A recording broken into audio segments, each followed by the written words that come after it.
Assalamu alaikum.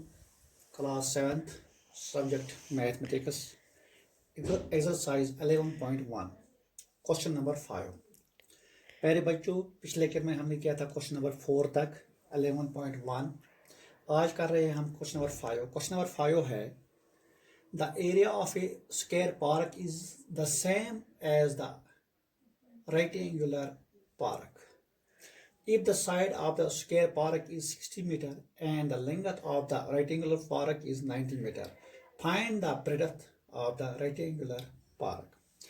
प्यारे बच्चों, आप देखिए, the area of a square park is same as the rectangular park। दो पार्क है हमारे पास, एक है स्क्वायर में, एक है रेक्टेंगुलर शेप में। इन्हें स्क्वायर की शेप में और रेक्टेंगल की शेप में। तो दोनों का जो एरिया है वो सेम है। वो सेम कितना है वो हमें पता नहीं है, लेकिन सेम है। अगर इसका भी और इसका, अगर इसका 30 है, इसका भी 30 होगा। लेकिन इसमें क्या है, if the side of the square park is 60 metre, square park जो है इसका साइड कितना है 60 metre, and the length of the rectangular park जो है उसकी लंबाई लेंथ है 90 मीटर। आपको क्या करना है, find the breadth of the rectangular park. आपको रेक्टेंगुलर जो है इसकी ब्रेडथ, यानी ये यहाँ से यहाँ तक कितना है आपको बताना है। प्यारे बच्चों, आप गौर से देखिए, हमें कैसे पता चल जाएगा, हमें कहाँ से स्टार्ट करेंगे। पहले हम लिखेंगे जो क्वेश्चन में है। क्वेश्चन में क्या है, क्वेश्चन में है कि इसका एरिया जो है इसके एरिया के बराबर है। हम लिखेंगे area of square park is equal to area of rectangular park, ये दिया गया है। Length of rectangular park is equal to 90 metre, ये भी दिया हुआ है। Side of square park is equal to 60 metre, ये भी दिया हुआ है। यानी ये क्वेश्चन में ये तीन चीजें दी हुई है, गिवन है। तो प्यारे बच्चों, हम कैसे निकालेंगे, अगर हम इसका एरिया निकालेंगे तो हमें पता होना चाहिए इसका लेंथ भी और ब्रेडथ भी। लेकिन लेंथ हमें पता है रेक्टेंगल का और ब्रेडथ पता नहीं है, हम इसका एरिया नहीं निकाल सकते हैं। जब तक ना हमें तीन चीज़ों में से एक चीज़ पता होगा तब हम एक साइड या एक एरिया या एक लेंथ निकाल सकते हैं। अब देखिए स्क्वायर की तरह, स्क्वायर का हम निकाल सकते हैं। स्क्वायर का हर साइड जो होता है वो बराबर होता है। स्क्वायर का हर साइड जो होता है वो बराबर होता है। इसलिए हम क्या करते हैं, हम इसका पहले एरिया निकालेंगे। इसका एरिया निकालने के लिए हमें क्या करना है, स्क्वायर पार्क जो है उसका एरिया हम निकालेंगे। Area of square park is equal to side square, यानी एरिया स्क्वायर का एरिया कैसे निकालता है, साइड इंटू साइड। पहले बच्चों आपको पता है, पहले पिछले क्वेश्चन में हमने किया था कि एरिया स्क्वायर का निकालता है। स्क्वायर के हर साइड जो होते हैं वो बराबर होते हैं, तो इसका एरिया निकलता है। इस लेंथ जो होती है स्क्वायर की साइडों की वो बराबर होती है। हर साइड जो होता है वो बराबर लंबाई में होता है, लेंथ में होता है। तो 60 मीटर है इसका। तो एरिया ऑफ स्क्वायर पार्क कैसे निकालेंगे, साइड स्क्वायर। प्यारे बच्चों, क्योंकि इसका दिया हुआ है इसका हम एरिया निकाल सकते हैं। वो गया 60 मीटर स्क्वायर, क्योंकि इसका साइड जो एक है 60 मीटर हो गया, 60 मीटर स्क्वायर हो गया, 60 इंटू 60 हो गया 3600 मीटर स्क्वायर इसका एरिया। किसका, इसका स्क्वायर पार्क का। इसका मतलब हो गया ये एरिया और स्क्वायर का एरिया और रेक्टेंगल का एरिया बराबर है।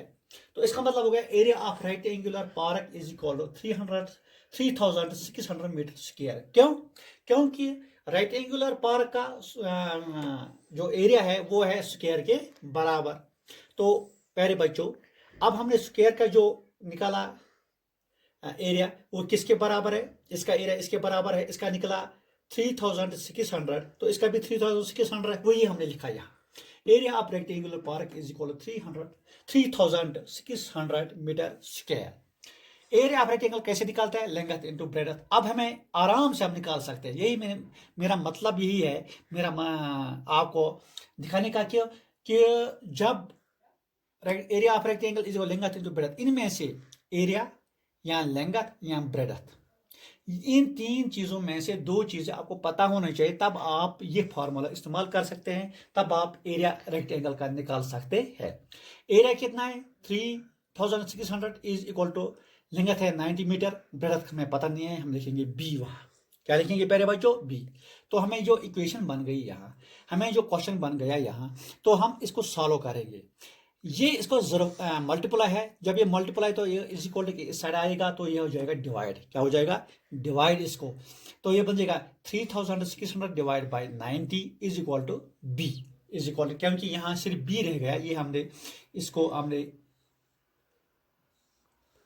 ट्रांसपोर्ट किया यहाँ, तो इसका मतलब हो गया। फिर ये इसका डिवाइड बन गया, तो डिवाइड बनने के साथ साथ हमने क्या किया, इसको स्टैंडर्ड फॉर्म में लिया।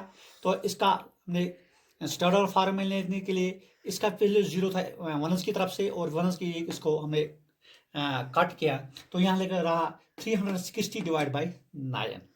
पहले बच्चों मैंने आपको स्टैंडर्ड फॉर्म जो बताई थी, उसमें वो क्या क्या कैसे हम स्टैंडर्ड फॉर्म में लाते हैं, तो मैंने आपको बताया था ये। हाँ पहले बच्चों आपको याद है।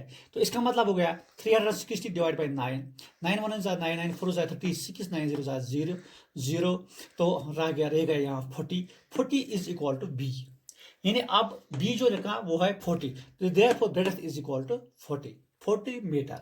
तो यही क्वेश्चन हमें था कि find the breadth of the rectangular park. तो ब्रेडथ कितनी निकली? 40 मीटर। पहले बच्चों आपको ये जहन में लाना है कि स्क्वायर भी था, रेक्टेंगल भी था। स्क्वायर की शेप में भी एक पार्क थी, रेक्टेंगल के शेप में। पहले हमने रेक्टेंगल का क्यों नहीं एरिया निकाला? क्योंकि यहाँ सिर्फ लेंथ दी हुई थी, उसका निकालने के लिए कम से कम लेंथ या ब्रेडथ या एरिया, 3 चीजों में से 2 चीजें जरूरी होनी चाहिए। इसलिए हमें स्क्वायर से क्वेश्चन जो सॉल्व करना था, स्क्वायर से शुरू किया। तो हमने पहले स्क्वायर का एरिया निकाला, फिर रेक्टेंगल का एरिया उस स्क्वायर के बराबर था क्योंकि क्वेश्चन में दिया हुआ था, तो उसके हिसाब से हमने ब्रेडथ निकाले। पहले बच्चों ये था क्वेश्चन नंबर 5, और कल हम क्वेश्चन नंबर 6 से ये करेंगे। तब तक के लिए शुक्रिया।